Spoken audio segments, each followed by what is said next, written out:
لا حول ولا قوة إلا بالله العلي العظيم. أعوذ بالله من الشيطان الرجيم. بسم الله الرحمن الرحيم. الحمد لله رب العالمين. الصلاة والسلام على أشرف الأنبياء والمرسلين سيدنا ونبينا وشفيعنا وحبيب قلوبنا وطبيب نفوسنا مولانا ومولى الثقلين محبوب رب المشرقين والمغربين جد الحسن والحسين بالقام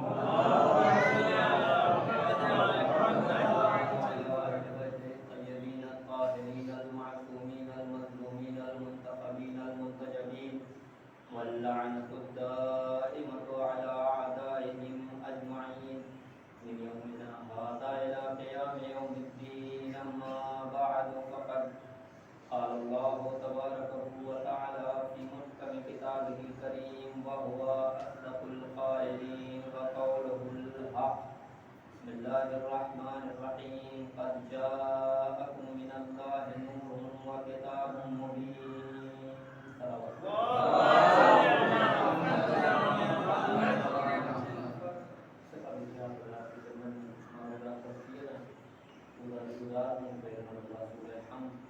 اور مرتبہ سورہ اخلاص کی تلاوت فرما کر مرحومہ منطقی جعفر بنت مرزا محمد اختر حسین کو اشارہ. اور اب حضرات کو بتاتے کہ اگر آپ مناسب سمجھیں تو شلوار کرتے ہوئے تھوڑا تھوڑا آگے چلیں.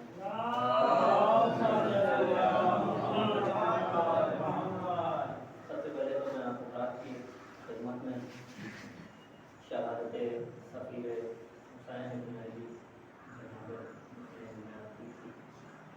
شہادت کا خطبہ پیش کرتا ہوں اور اپنی طرف سے اور آپ تمام حضرات کی طرف سے جناب مسلم کی شہادت کا خطبہ پیش کرتا ہوں. عزیزوں، اس سے قبل کہ میں گفتگو کا آغاز کروں 2 یا 3 منٹ صرف آپ کی خدمت میں 2 یا 3 معلومات عرض کرنا ہے آج کے دن کے حوالے سے. آج کا دن اسلامی تاریخ کے اعتبار سے یوم عرفہ مناتا ہے. اور اگر آپ روایات کو ملاحظہ فرمائیں تو آپ کو اندازہ ہوگا کہ مفہوم روایت یہ ہے کہ اگر کوئی شخص شب قدر کی فضیلتوں کو نہ درک کر سکے تو اس کے لیے یہ دن کافی ہے. اس دن وہ اپنے گناہوں کی توبہ کرتا ہے اور وہ فضائل جو وہاں اس سے چھوٹ گئے تھے وہ یوم عرفہ حاصل کر سکتا ہے. اور ایک بات اور درک کرنا ہے عزیزوں کہ اسلام میں عرفے کا دن صرف یہی دن ہے. باقی جو 14 شعبان میرے خیال میں شاید 14 شعبان ہی کو مشہور ہے کہ یوم عرفہ ہے. ایسا کوئی عرفہ اسلام میں نہیں ہے. یوم عرفہ صرف 9 ذی الحجہ ہے. اور اس روز کے حوالے سے یہاں تک ملتا ہے کہ ہمارے اور آپ کے چوتھے امام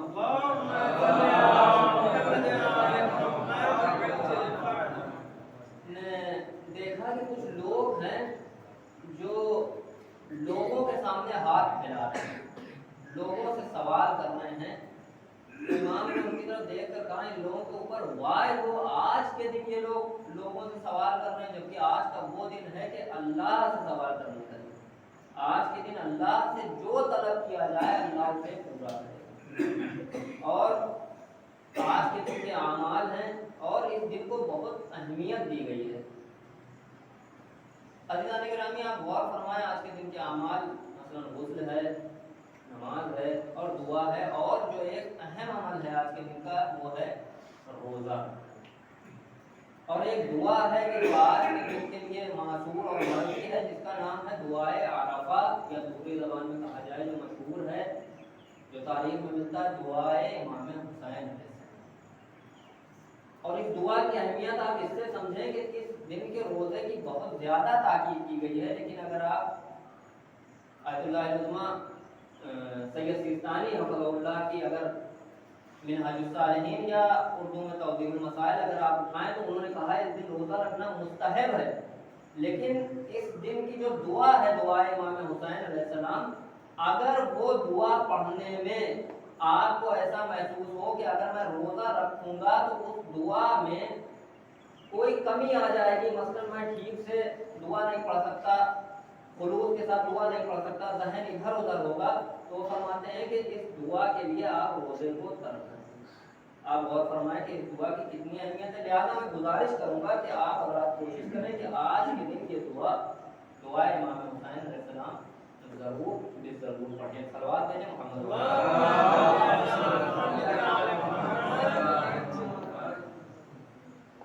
ایک مشہور و معروف آیت کی جس کو میں نے سرنامہ کلام قرار دیا ہے کہ جس کے پڑھنے سے ہی مومن کے قلوب منور ہو جاتے ہیں، اور اس آیت کا ترجمہ میں آپ کے سامنے پیش کرتا ہوں، سورہ مائدہ کی آیت نمبر 15 کی، جس میں خداوند عالم، یہ آیت کا جز ہے جس میں خداوند عالم ارشاد فرما رہا قد جاءکم من اللہ نور و کتاب مبین، کہ بالتحقیق تمہارے پاس آیا ایک نور اور ایک روشن کتاب۔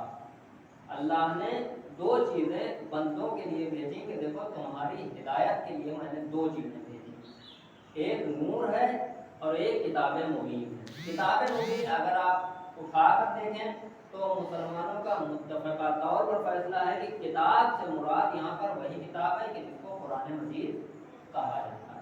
نور پر میں بعد میں آؤں گا، پہلے میں چاہتا ہوں کہ تھوڑی سی روشنی کتاب کے اوپر ڈالی جائے کہ جو قرآن مجید ہے، کیا فضیلت ہے اس کتاب کی اور کیا مرتبہ ہے اس کتاب کا۔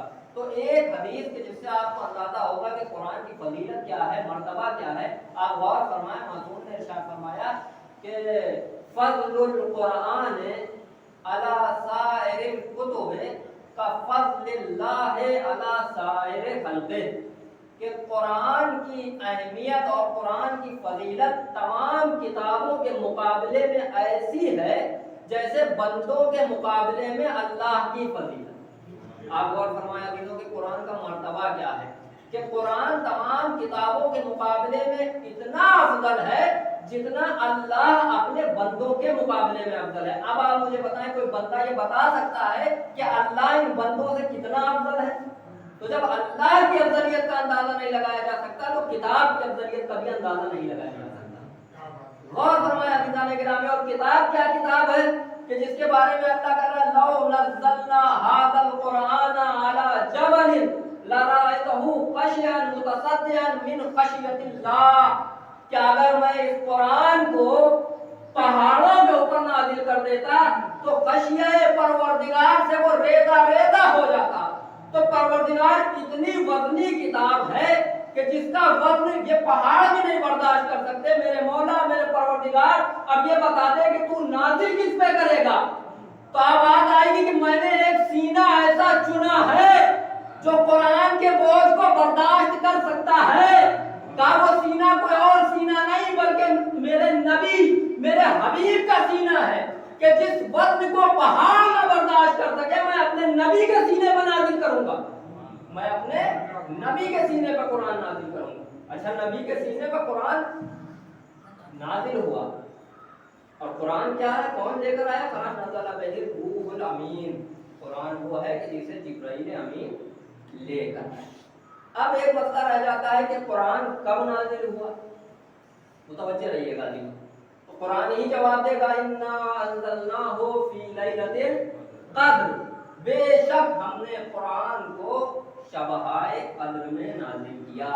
اور اللہ کی شب قدر کی فضیلتوں کو اجاگر کرنے کے لیے کہہ رہا وما ادراک ما لیلۃ القدر، اور تمہیں کیا پتا کہ لیلۃ القدر کیا ہے؟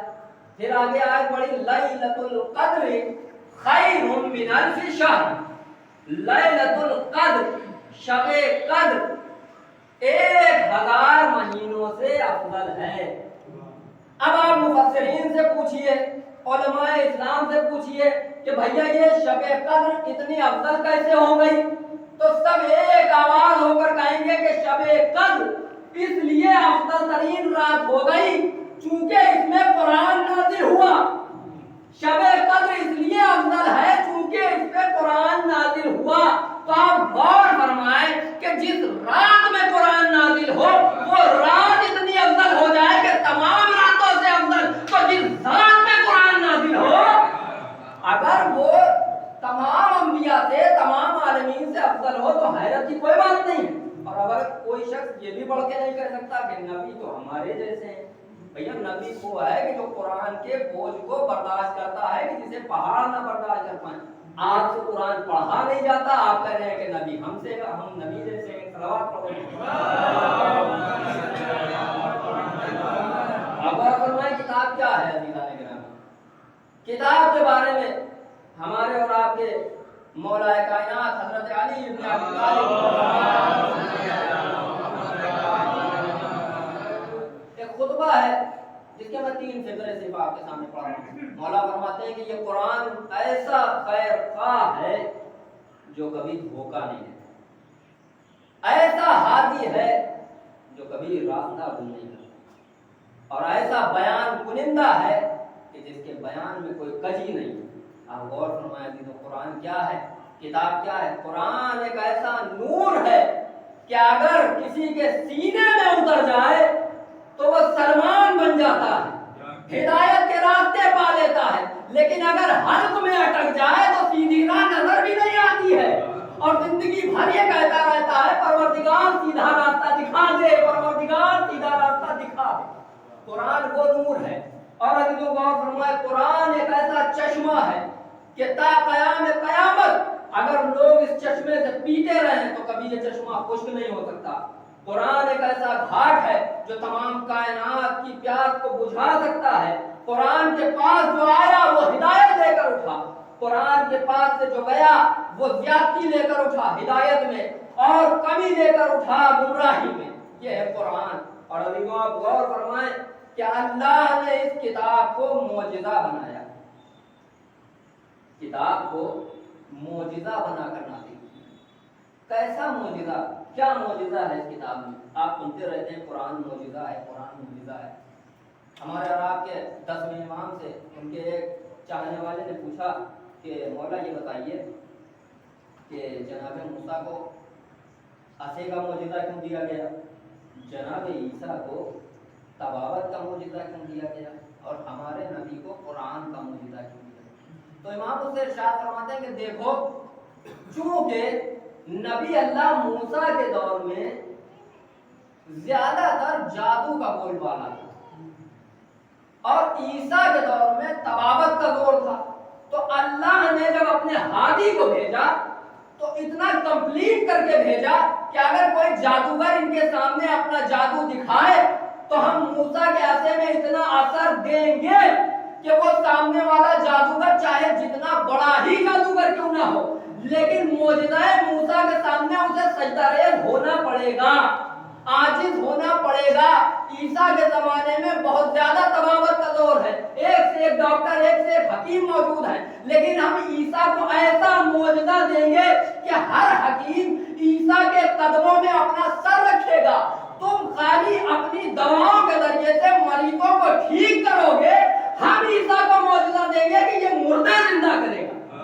اب مردے زندہ کرنا تمہارے پاس کی بات نہیں ہے. اور ہمارے نبی کے دور میں بول بالا تھا بلاغت کا, زبان کا, کہ جب انسان اور ایک عرب اپنا شعر بیان کرنا شروع کرتا تھا, بولنا شروع کرتا تھا, تو تاریخ کہتی ہے ایسا اثر ہوتا تھا اس کے اشعار میں کہ سننے والا شجر کھڑا رہ جاتا تھا, دماغ سن ہو جاتا تھا, بولنے کی قوت نہیں رہتی تھی, ایک ایک شعر کا اثر ایک ایک سال تک دکھتا تھا. یہی تو وجہ ہے کہ جب کعبے کے اوپر شعر لٹکائے جاتے تھے اور ایک آواز دی جاتی تھی کہ کوئی ہے جو ان اشعار کا جواب لائے, کوئی ہے جو ان اشعار کا جواب لائے, سالوں وہ اشعار ٹنگے رہتے تھے لیکن کسی کے اندر ہمت نہیں ہوتی تھی کہ ان اشعار کا جواب دے.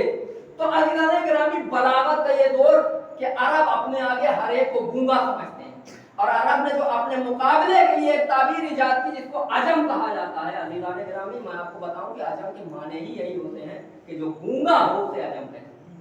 یعنی عرب اپنے مقابلے میں ہر ایک کو گونگا سمجھتے تھے.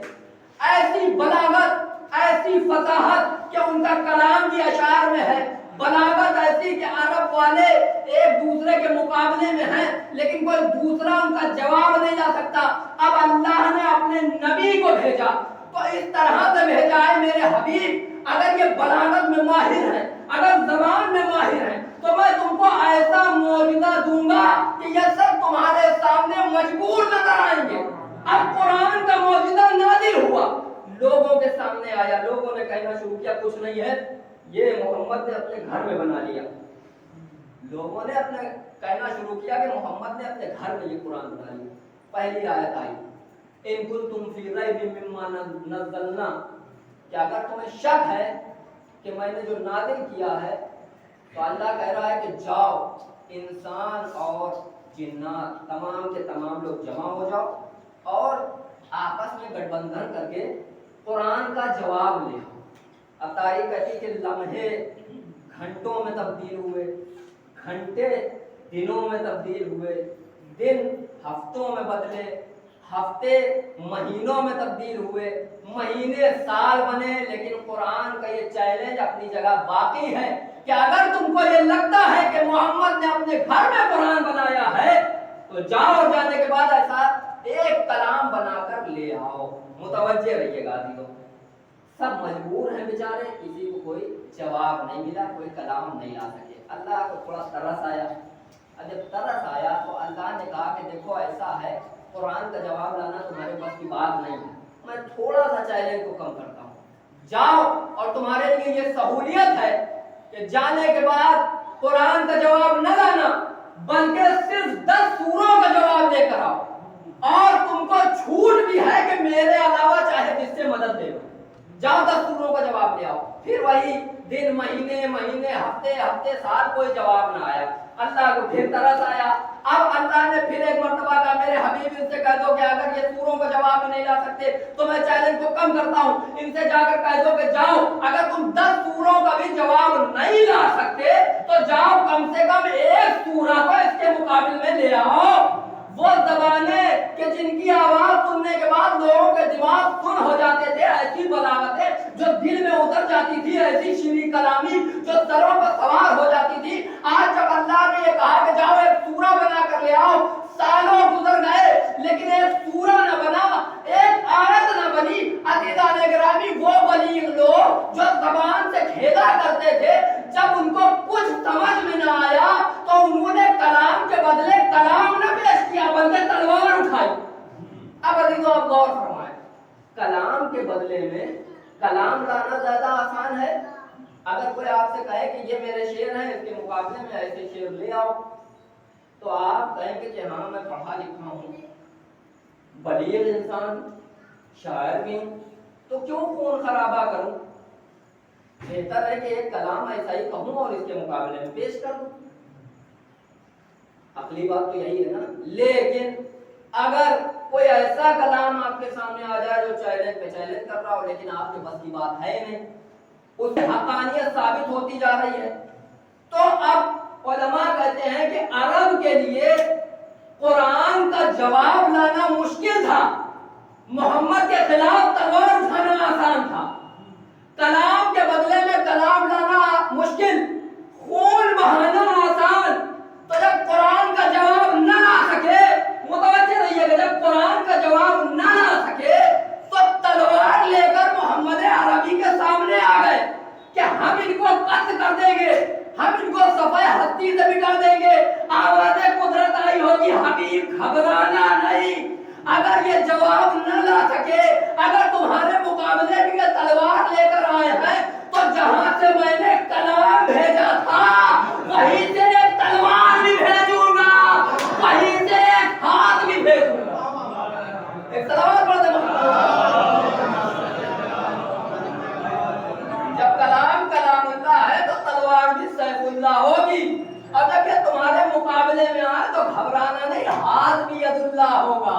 ایک تلوار پڑھ دے محمد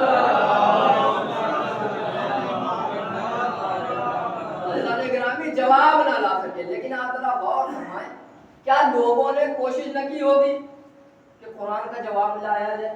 ایسا تو ہو نہیں سکتا کہ کوشش نہ کی ہو۔ جہاں اتنے بڑے بڑے فصحاء ملغا کے جن کے اشعار معلقات سبا کے نام سے مشہور ہے، جو کعبے پر ٹنگے ہوئے ہیں، اور بس چیلنج ہے کہ جاؤ ایسا کلام لے آؤ۔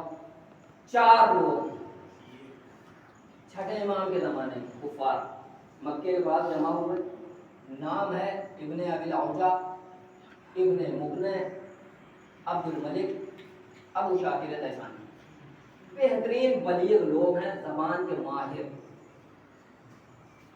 لوگوں نے کہا کہ تمہیں شرم نہیں آتی، قرآن کا چیلنج آپ کر باقی ہے، تم اس کے مقابلے میں کوئی جواب نہیں لا سکتے. چاروں جمع ہوئے اور جمع ہونے کے بعد کہا کہ دیکھو ایسا ہے، 4 لوگ ہیں، ایک کام کرتے ہیں کہ قرآن کو 4 حصوں میں تقسیم کر لیتے ہیں. اگر 30 پاروں کے 4 حصے کیے جائیں تو ایک حصے میں کتنے پڑیں گے؟ تقریباً میرے خیال سے 7.5 پارے تم لے جاؤ، 7.5 پارے تم لے جاؤ، ایک جز تم لے جاؤ، ایک جز ہم لے جاتے ہیں. اگلے سال جب ہم آئیں گے تو اس کے مقابلے میں ایک ایسا ہی کلام بنا کر لائیں گے، اور جب ہم کلام پیش کر دیں گے اس سے اچھا، تو رسول عربی کی نبوت خود بخود باطل ہو جائے گی، مسلمان خود بخود ذلیل ہو جائیں گے. اچھا، سال بھر کے بعد چلے گئے، اپنے صلاحیتوں کا تیل ٹپکاتے رہے، اپنی ایک ایک نس سے اپنی بلاغت کا پسینہ نچوڑتے رہے. سال بھر گزر گیا. 1 سال کے بعد یہ 4 کافر مکے کے پاس جمع ہوئے. اب عبد الملک آگے بڑھے، ہاں بھائی ابن ابی لوجہ جواب لے آئے، 7.5 پار ہوگا. کہا قبلہ بات یہ ہے کہ جب میں یہ قرآن لے گیا تو میری نظر ایک آیت پہ پڑی، فَلَمَّا اسْتَيْأَسُوا مِنْهُ خَلَصُوا نَجِيًّا. سورہ یوسف کی آیت ہے کہ جب وہ مایوس ہو گئے تو آپس میں ایک دوسرے سے بات کرنے لگے. 7.5 پارے تو جانے دیجئے، سال بھر میں اس آیت کو دیکھتا رہا، نہ سمجھ میں آئی نہ جواب بن پڑا. صرف ایک آیت، اچھا تم جواب نہیں لا پائے، ابو شاکر الحسانی تم جواب لائے. کہا کیسی بات کرتے ہیں قبلہ، ہوا تو میرے ساتھ بھی آئی. کتاب لے گیا، لے جانے کے بعد ابھی کھولی تھی کہ ایک آیت پہ نظر پڑی، ان الذین تدعون من دون اللہ لم یخلقوا ذبابا، کہ وہ لوگ جو اللہ کے علاوہ کسی اور کو بلاتے ہیں، جو بتوں کی پرستش کرتے ہیں، وہ ایک مکھی بھی نہیں بنا سکتے. قبلہ سال بھر مکھی میں پھنسا رہا، نہ سمجھ میں آیا نہ جواب بن پڑا. ہاں بھائی ابن ابی لوجہ، ہاں بھائی ابن مک نے جواب لائے. کہا قبلہ ہوا میرے ساتھ بھی آئی. یار ابلوئی کے اوپر نظر پڑی، سال بھر سوچتا رہا ماجرا کیا ہے، سمجھ میں نہیں آئی.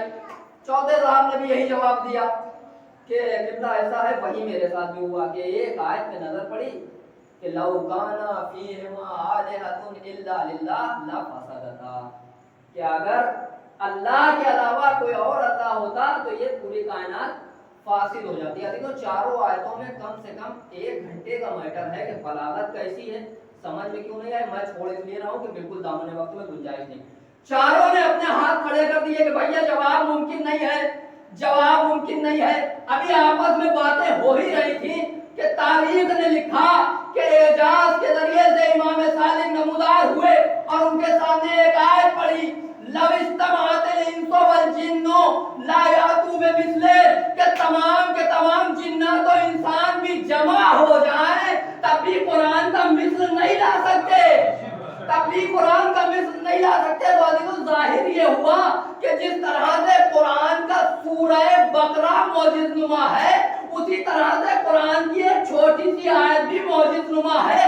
نہ سوروں کا جواب لایا جا سکتا ہے، نہ چھوٹی سی آیت کا جواب لایا جا سکتا ہے. یہی قاعدہ جو قرآن ثابت کے ساتھ ہے، یہی قاعدہ قرآن ناطق کا بھی ہے. بڑے سے بڑے علی ابن ابی طالب کا بھی جواب نہیں لایا جا سکتا، ننھے سے علی اصغر کی مسکراہٹ کا بھی جواب نہیں لایا. صلوات پڑھیں محمد میں قرآن پر امور کی طرف گیا بھی نہیں، شاید نہ پہنچ پاؤں، اگر پہنچ جاؤں تو بڑی جلدی جلدی عرض کروں گا. تو قرآن یہ ہے کہ جس کو معجزہ بنا کر بھیجا. اور عزیزوں ایک بات آپ اور غور فرمائیں کہ بہت ایک سوال یہ ہوتا ہے کہ اللہ نے قرآن عربی میں کیوں دی، اردو میں بھیجتا ہم جواب دے دیتے، ہو سکتا ہے دے دیتے. لیکن عزیزوں ہوتا یہ ہے کہ اس زمانے میں زبان کا جو بول بالا تھا تمام کائنات میں وہ صرف عرب میں تھا. اب اگر کوئی شے ایک جگہ پہ وہاں اس کے ماہر موجود ہیں اور وہاں پہ ایک شے آئی اور وہ ماہرین اسے باطل نہیں کر سکتے، تو ہمارے جیسے کیا باطل کریں گے کہ جن کو ترجمہ دیکھ کر سمجھنا پڑتا ہے کہ قرآن کہے کیا رہا. تو عزیزان گرامی آپ غور فرمائیں، قرآن کا یہ معجزہ ہے کہ جس کا جواب نہیں لایا جا سکتا. ایک قرآن کا معجزہ اور ہے اگر آپ غور فرمائیں تو کلام مفید وہ ہوتا ہے کہ جو سامع کے اعتبار سے، کہ اگر سامع نے کوئی آپ سے جو بات کر رہا ہے اس نے آپ سے کوئی سوال کیا تو آپ اس کے مطلب کا بس جواب دے دیں جتنا بنتا ہے، وہ کلام مفید ہے۔ اگر آپ نے بہت زیادہ اس کی تفصیل بیان کی، پیاس لگی ہے تو گھر سے چلے تھے اور گھر تک آنے تک آپ نے پورا قصہ بیان کیا، اس میں پیاس لگ گئی آپ کو، پھر آپ کہہ رہے ہیں کہ پانی پلا دو، تو یہ جو باقی کا کلام ہے یہ غیر مفید کہلائے گا۔ پیاس لگی ہے، سیدھے سیدھے کہیے پیاس لگی ہے، تو اس کا مطلب یہ ہے کہ کلام بہترین وہ ہوتا ہے جو مفید ہو، اور اگر اس سے زائد ہو جائے یا کم ہو جائے تو وہ غیر مفید، غیر بلیغ ہو جاتا ہے۔ اب آپ غور فرمائیں عزیزان گرامی، قرآن کا ایک معجزہ یہ بھی ہے کہ الفاظ کم ہیں، معنی زیادہ ہے۔ قرآن مفید ہوتا ہے اپنے پڑھنے والے کے اعتبار سے۔ اگر کوئی مجھ جیسا جاہل پڑھ رہا ہے، اس نے ترجمہ دیکھا، قرآن کو سمجھا، تو اس کے لیے اتنا ہی مفید۔ اب اگر کوئی ایک عالم آ گیا، اس نے آیت دیکھی، تھوڑی سی تفسیر کی، 2-4 سطروں کی، اس کے لیے وہ تفسیر مفید۔ اگر کوئی مرجع آ گیا، اس نے وہی آیت دیکھی، اس کو 3-4 صفحوں میں تشریح کی، اس کے لیے وہ مفید۔ اس کا مطلب یہ ہے کہ قرآن اپنے پڑھنے والے کے اعتبار سے مفید ہوگا۔ اگر جاہل پڑھے گا تو صرف پڑھنے کا ثواب ملے گا، اگر تھوڑا سا پڑھا لکھا ہے تو ترجمے کے اعتبار سے مفید ہوگا، اگر اس سے بڑا عالم ہے تو 2-4 لائنوں کی تفسیر کا مفید ہوگا، اگر اس سے بڑا عالم ہے تو 2-4 صفحوں کی تفسیر کرے گا۔ اب اگر حقیقی مفسر قرآن آ جائے اور ابن عباس سے صبح ہوتے ہوئے ہاتھ مل کر یہ کہے ابن عباس رات گزر گئی لیکن ابھی میں بسم اللہ کے بعد تک بھی نہ پہنچا، تو عزیزوں آپ یہ نہیں کہیں گے کہ قرآن غیر مفید ہے۔ وہ حقیقی مفسر قرآن ہے کہ جس نے رات بھر صرف بائے بسم اللہ کی تفسیر بیان کی۔ تو قرآن یہ ہے۔ اب عزیزان گرامی آپ غور فرمائیں کہ قرآن کے یہ معجزات ہیں، اور قرآن ہے معجزہ، اور معجزہ طلب کرتا ہے صاحب معجزہ کو۔ اب آپ غور فرمائیں عزیزوں کہ اگر آپ کے ہاتھ میں کہیں موسیٰ کا ڈنڈا لگ جائے تو آپ سانپ تھوڑی بنا دیں گے۔ کیا صاحب موسیٰ مل گیا ہے، ہمارے ہاتھ میں معجزہ آ گیا؟ صالح نبی کا معجزہ تھا کہ اونٹنی اشارہ کیا اور وہ جو ہے اونٹنی باہر آ گئی۔ اگر آپ کے ہاتھ میں ایسا کچھ لگ گیا تو آپ اونٹنیاں تھوڑی نکالنے لگیں گے۔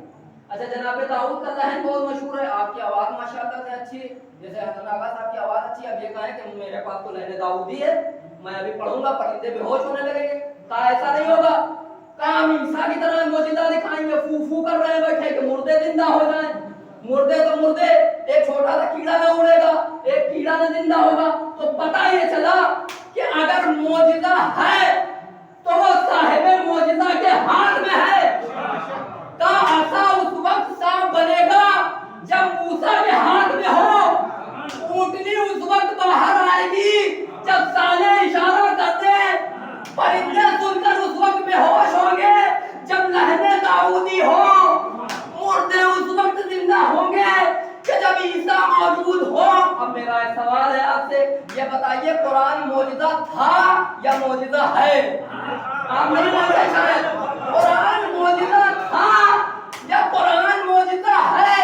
اگر قرآن معجزہ ہے تو یہ ماننا پڑے گا کہ کوئی صاحب معجزہ بھی ہے۔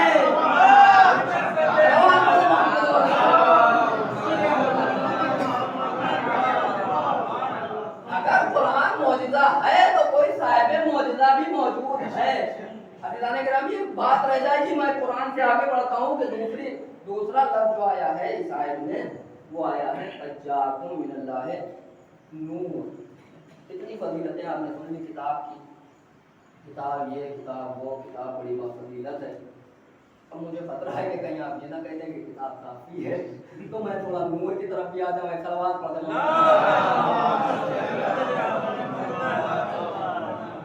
اللہ نے کتاب سے پہلے نور کو رکھا، اور اگر آپ ترتیب کو دیکھیں تو آپ کو سمجھ میں آئے گا کہ کتاب کافی اس وقت ہوگی کہ جب نور ہو۔ آپ اس نور کے جانے کے لیے اس نور سے سمجھیے کہ یہ نور کتنا ضروری ہے جو آپ کے پاس ہے۔ نور ایسی شے ہے کہ جس کے بغیر دنیا اندھیر ہے، نور نہیں ہے تو کچھ نہیں۔ ایک چھوٹی سی مثال، آپ بیٹھے ہیں ابھی یہاں رات کے وقت، کتاب کھولی، پڑھ رہے ہیں، بہت اچھے اچھے مطالب ہیں، اور ایک دم سے نور گل ہو گیا، لائٹ چلی گئی۔ اب آپ کے سامنے جو سطریں تھیں وہ غائب ہو گئی، کتاب تو کھلی ہے